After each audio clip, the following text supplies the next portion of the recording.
إلى الله ونرجع إلى الله، خصوصا في هذا الشهر الفضيل، هذا شهر المحرم، هذا العام الجديد الذي دخل، عامنا قد دخل بالعافية والمسرات. قصيدة للحبيب علي حبشي مطلعها هذه، عامنا قد دخل بالعافية، فيها دعوات عظيمة.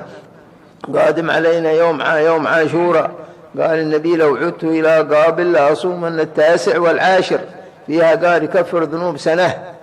وأما هذا يوم عرفة يكفر ذنوب 2 سنين. الإنسان يعمل لا يخليه يفوته، يصومون 9 ويصومون 10، ويعملون ما قرروه العلماء في فضائل يوم عاشوراء، يوم عظيم، ويقرؤون الدعوات ويقرؤون ويستمدون، كل يعني يحفظ وقته ويحفظ نفسه.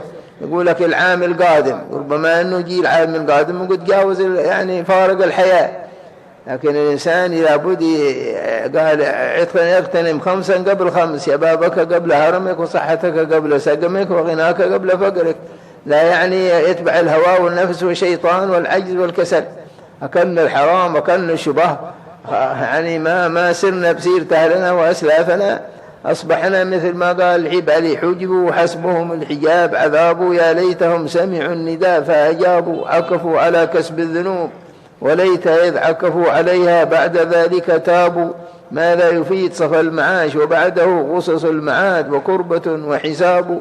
دقق فكرك يا فطين فإنها عبر بها قد حارت الألباب. فيا من يرى العبر بعينيه ويسمع المواعظ بأذنيه، والنذير قد وصل إليه